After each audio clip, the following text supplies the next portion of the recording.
So here we are at the Peppa Pig Theme Park. There is just on the other side of this green fence, there is security, and they will check your bag and check strollers. And then you have guest services and tickets. This is the inside of the park. First off, we're going to Granny Pig's garden. So I want to talk to you about the park tickets and the parking. I can only tell you what I know from experience. This is the first time going to the Peppa Pig theme park. I took my daughter there for her 3rd birthday.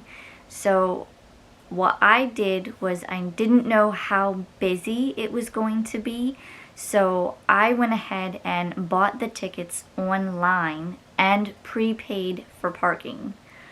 What you have to make sure you do, and I made this mistake, was even though it says that you bought your tickets on a certain day, double check before you actually buy the tickets and make sure that you bought them for the correct date. When I bought the tickets, I bought them on the 7th. However, when I bought them on the 7th, it was for us going to the park on the 7th. However, when I purchased them, I thought I was buying them for the 9th. That was not the case. Luckily, we already had the prepaid parking, so technically when you go to the park, you go through their little parking toll booth. It's just like at Universal. You pay for parking or go through the parking toll booth, park, and then you go up to the park to get tickets or to go in. So we had already had the voucher for parking, so that was not an issue. The issue was the tickets apparently were for the 7th, but we were going on the 9th.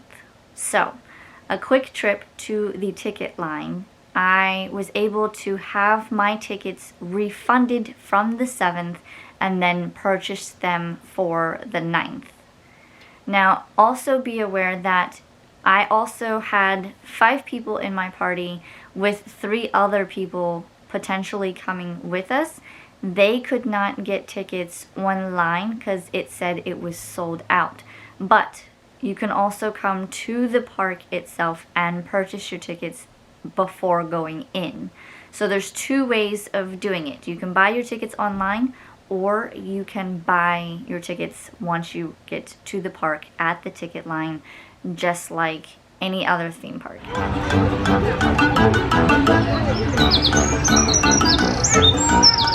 Here in Granny Pig's garden, you have little hopscotch that you can hop across.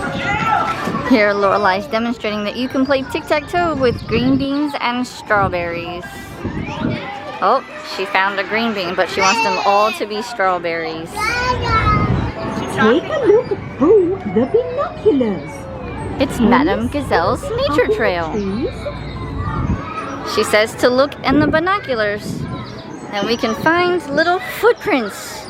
I wonder what we'll find.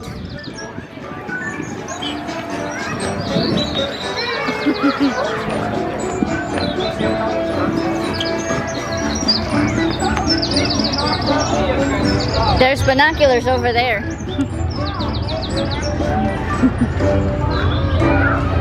There's little, look like ant prints.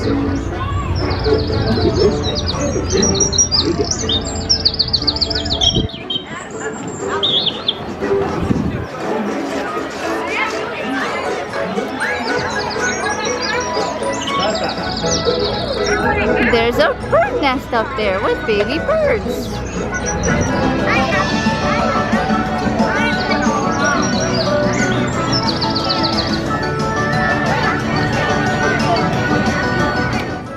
So, real quick, I want to talk about the food menu, and I will try to have a picture somewhere here on the screen. If not, I will leave a link in the description to their food menu. They have a lot of different choices for kids. You can see that they have like PB&J, they had mac and cheese, they had grilled cheese, and they have a different sides for them. They had chips and goldfish and fruit cup, things of that nature. They also had where you could get water and apple juice and stuff like that, and this is all on the menu. Also on the menu, it does tell you about adult entrees. They had a smoked brisket sandwich. You could also get, I think it was a margarita flatbread or some sort of like flatbread pizza. They had chicken Caesar wraps, different type of wraps and sandwiches, and I even think they had like an adult version of the macaroni and cheese. However, when we went to the park, and I believe we ate lunch around 1:30, 2 o'clock in the afternoon, they were practically out of half of their menu. When I say, like, you could get a chicken Caesar wrap, I asked for the chicken Caesar wrap, and they had no bread for to make the wraps, so there was no wraps. The only bread they had was bread to make grilled cheese sandwiches, to make the smoked brisket sandwich, and I believe the dough to make the pizza crust for their flatbread pizza. They were also out of fruit cups, and they were also out of apple juice. Luckily, I had brought my own juice for my kids, so we were covered there. And then whenever their juice ran out, they just had to drink water.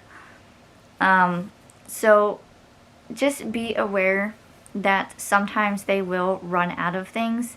It is interesting though, and I don't know if they just didn't anticipate the turnout, but this park has not even been open for 2 months, and they were running out of the food items. So I don't know if they anticipated their big crowd or they anticipated people being really excited for this kind of theme park, but just be aware of some of the food outages. I know that people are talking about also food outages at the grocery stores as well, so I don't know if that is a factor as well, but with our experience going on to the park, they didn't have certain food items. So maybe also ask if they are out of certain things, or when you go to order things, they may just tell you that they're out. I'm sure that this won't be our last time going, so we'll keep you updated.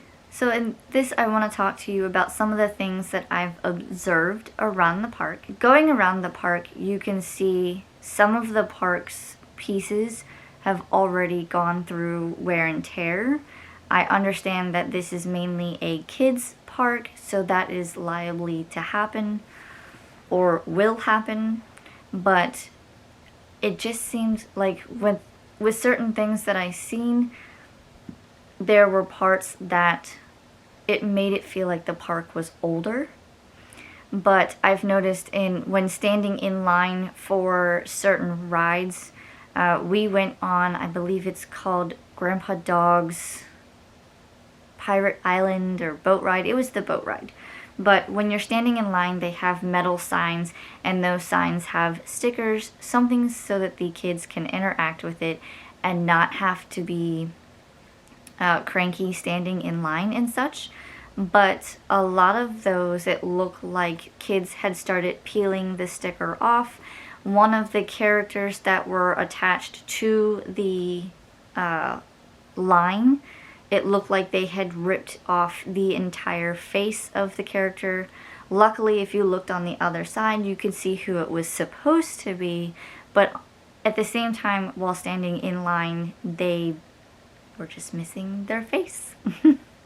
So it's little things like that. Some things were, kind of worn and torn. Some of the stickers were already starting to be torn off and taken apart.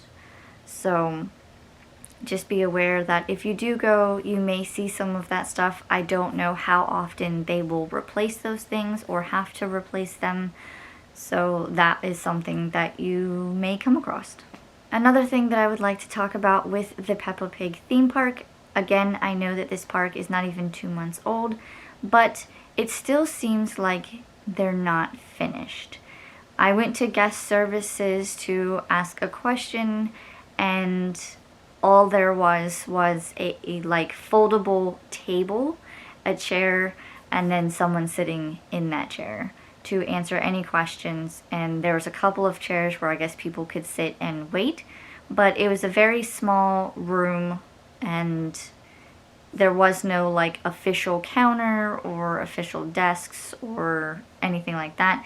It was just a table with a chair, someone sitting in it, and then she had like a little drawered bin next to her, and then some boxes behind her. I'm not exactly sure what the boxes were for.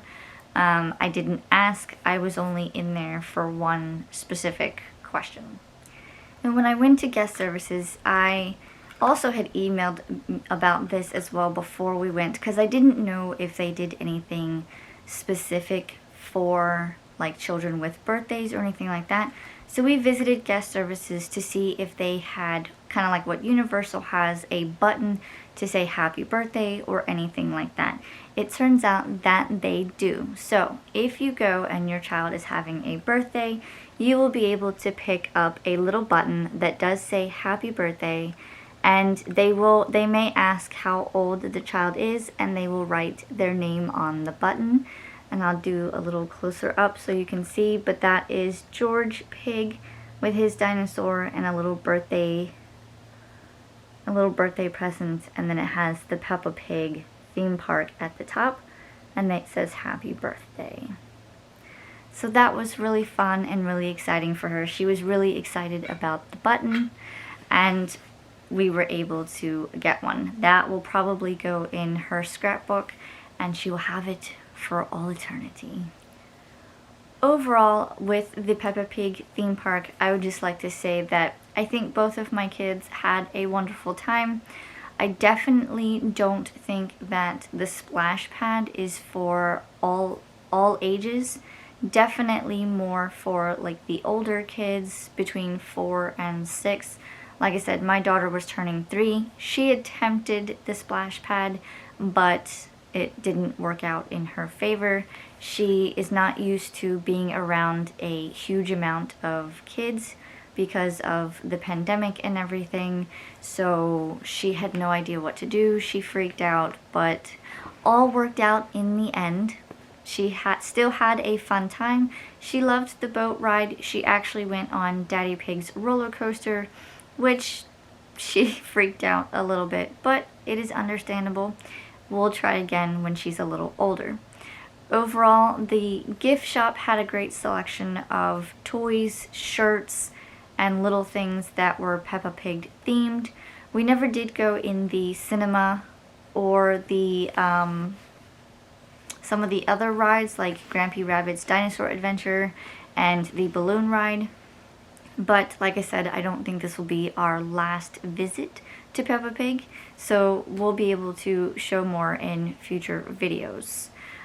One thing I would like to say about the bathrooms is that the building doesn't look that big, but the bathrooms at least have 30 stalls. They have different size toilets in the bathroom, so you have the adult version, and then there's ones that say tiny toilets, and then there's teeny tiny toilets. So they have different levels and sizes of toilets for all of the kids in different sizes. So that was pretty cool to see. The kids loved using their own little tiny toilet. But overall, they both had a grand old time at Peppa Pig, and they're already talking about going back. And for $35 a ticket, no matter your age, that's not a bad price. So we will definitely be going back. We just don't know when yet. Well, that's all for me in this video, guys. If you liked this video, please like, comment, and subscribe. And I will see you in my next video. Bye!